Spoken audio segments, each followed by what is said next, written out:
Oh, shit. Lorenzo? Lorenzo! Wake up, my fellow! Ugh. Oh, my head. I have a headache. What happened to you, Lorenzo? It's Marco. He hit me. Marco has gone completely crazy, Norm. I don't understand why he did that to me.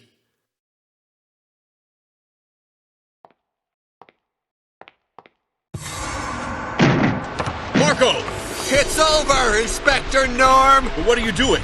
As you can see, I'm leaving you, Norm!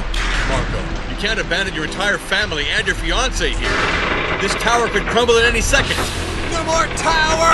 No other heirs! All of Walter Jones's money is mine! It's you who killed Walter Jones. I have the proof, Marco. And also Hubert No Denolis. crime scene left! No crime left! What do you say to that, Inspector? You killed your father, Marco. Farewell, Inspector! No! Marco! What's going on, Norm? It's over, Lorenzo. Get everyone to climb into the balloon carriage. There is no moment to lose. This tower is going to collapse.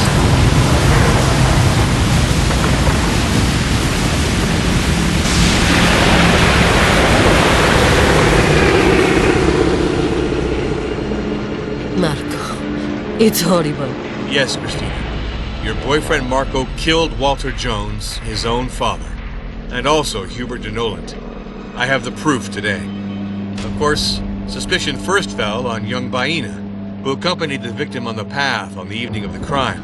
Baena, who had to rebuke Walter Jones's advances one more time that evening. While one could evoke legitimate self-defense, Baena is responsible without a doubt for Walter Jones falling onto the rocks, and I confess that for a moment I thought that this fall entailed the death of Walter Jones.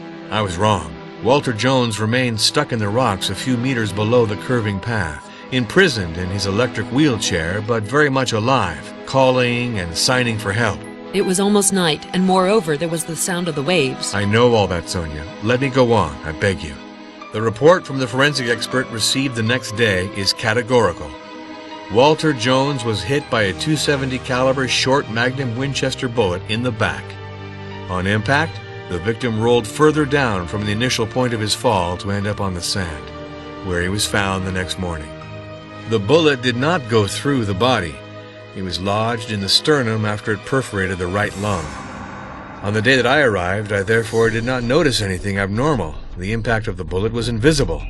Walter Jones lay spread on his back, a man weighing almost 500 pounds, and I was in no position to turn him. Baena was not the murderer, and my suspicions turned toward Hubert Denolant. I became convinced that Hubert Denolant had made the most of the fact that Mr. Jones was stuck between the rocks and removed the key to his safe that he always wore around his neck. Mr. Jones, sufficiently lightheaded from his fall and weakened by his handicap, could do nothing to stop him. Obviously, Hubert Denolant's dealings did not exonerate any one of you.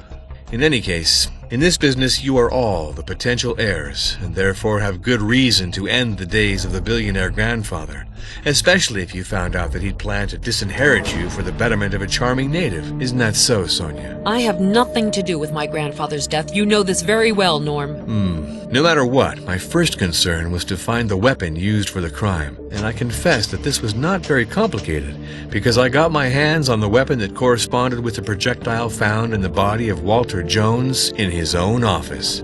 A weapon that in the hands of a good shot is perfectly capable of shooting a bullet from the library to a target situated 200 meters below in the shadows. The prints on the weapon condemned Hubert Denolant.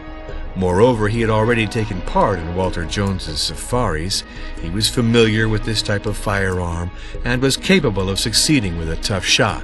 But he was not the only one on this island who knew how to use a hunting weapon. Far from it. And Hubert Denolant denied it with vehemence. Moreover, yesterday evening he promised me that this morning he would tell me the real identity of the culprit. Alas, this morning the poor man was dead. The murder of Denolant was grossly disguised as a suicide.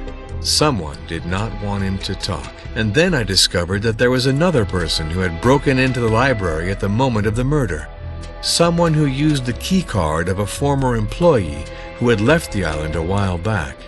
Who had stolen Simbi Laktar's card from Lorenzo's drawer and used it to go into the office and then the library at the hour of the crime?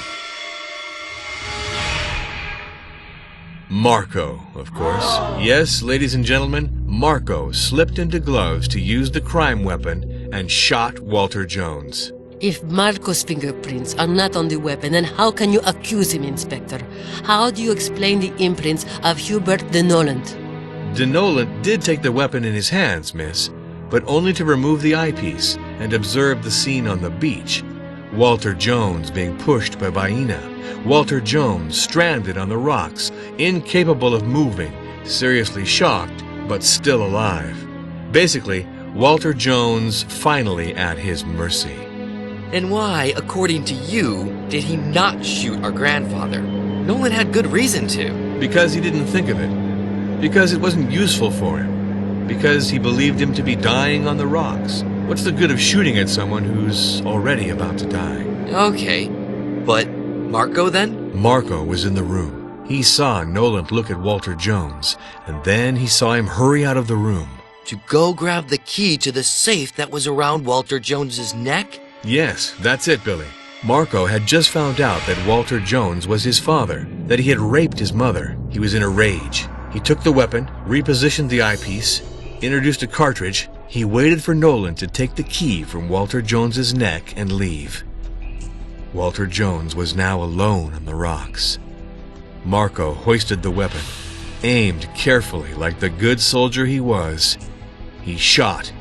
Walter Jones' body fell down backward and ended its fall further down on the beach. The proof of all this, Inspector. As far as his false alibi, it's useless to go there, isn't it, Christina? No, I think it's right like this, Inspector Norm.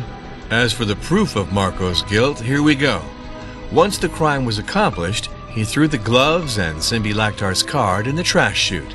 He thus expected to eliminate all traces of his crime. Alas for him, the shredder was conceived for paper and didn't digest the gloves, which remained blocked along with the card in the cogs. The gloves, bought in Moscow, were presumably a gift from Christina and still bore traces of flax oil. This oil is usually used to treat the stalks of precious weapons to bring out the veins in the wood. You're trying to tell us that the gloves did not leave a trace on the weapon. It's the weapon that left its trace on Marco's gloves. Yes, Lorenzo, and it's this that incriminates Marco as the murderer of Walter Jones.